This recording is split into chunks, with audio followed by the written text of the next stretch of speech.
Good day. It is the first day of May 2021, and the surveys are out. And by the surveys, I mean that every year the Office of Personnel Management, this is one of the best known secrets in the federal government, the OPM, which is the Personnel Management Bureau of the executive branch, surveys all employees in the executive branch. So they send out surveys. It's called the Federal Employee Viewpoint Survey.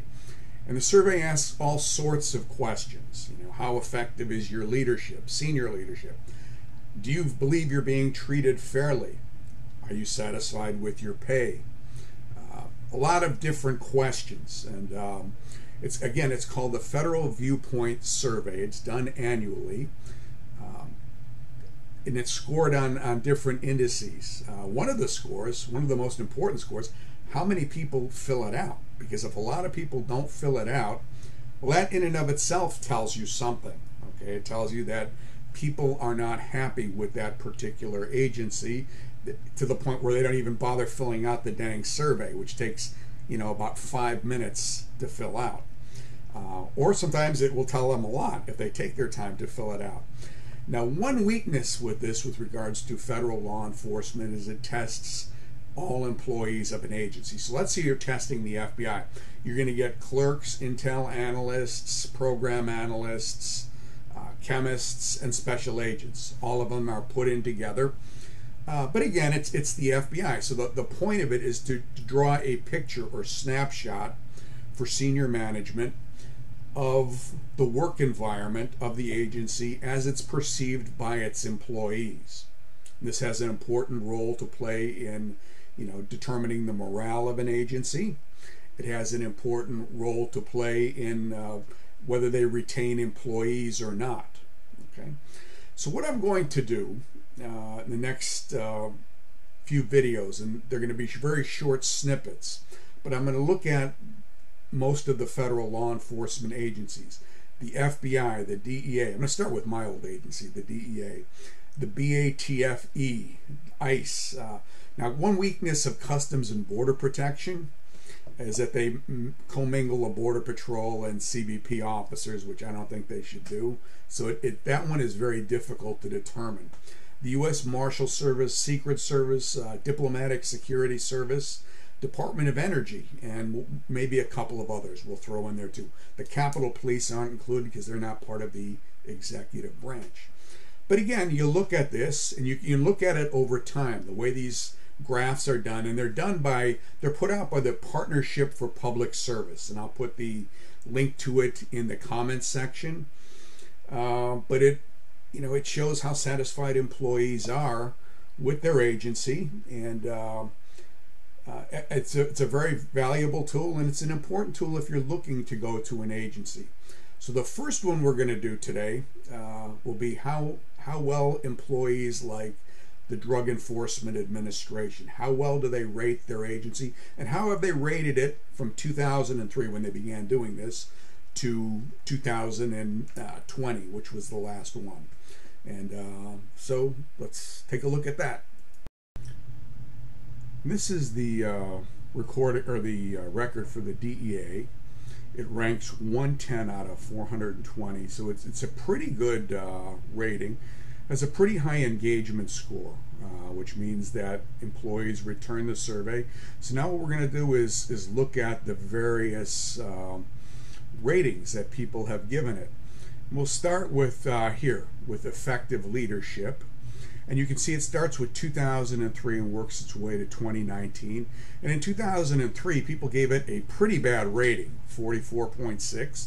But overall, particularly after the departure of the despised or widely despised administrator Karen Tandy, who was George W. Bush's appointee to the DEA as administrator, the belief that we had effective leadership did tend to go up somewhat.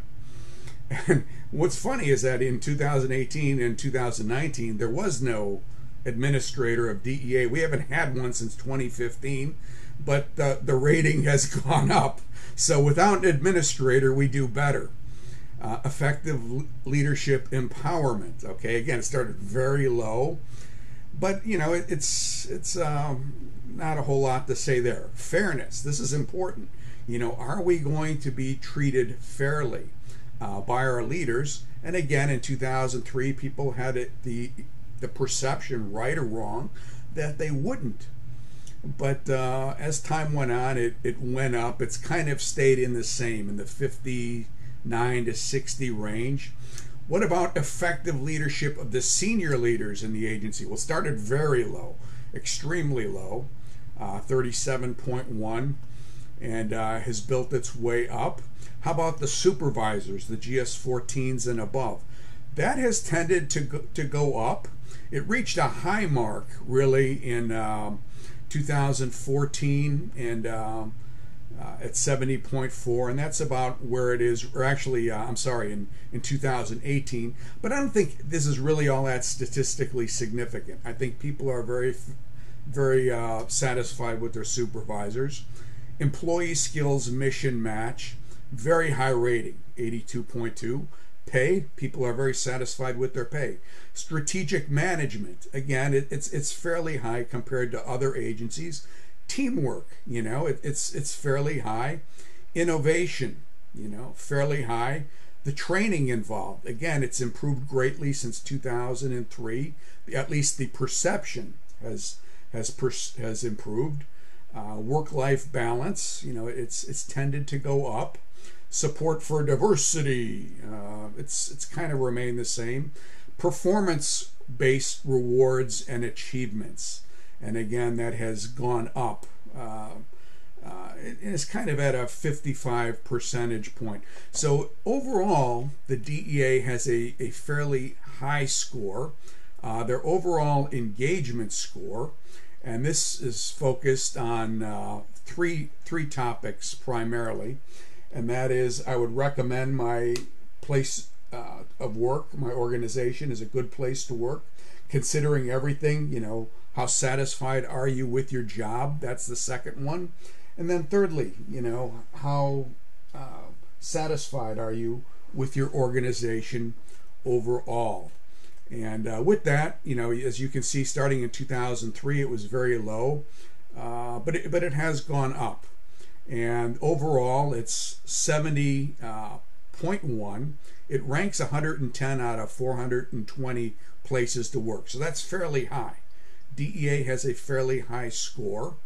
Okay, it's, you know, they've had high years where 74.2 and things like that. But overall, you know, it's been pretty good as a place to work, as rated by the employees. And here you can see the gender demographics. The agency is, now this is not special agents, this is everyone, you know, but it's well over half male, 64% male. And it's principally a white agency, you know, white males and white females make 67.9% of the agency. So I'm going to put this particular tab in the index. And again, be sure to look at both the engagement score trends and the trend by category. But do employees recommend the DEA? And the answer is yes, you know, based on the again, the overall score, and I apologize for flipping around. Again, it's 110 out of 420, so that's fairly high.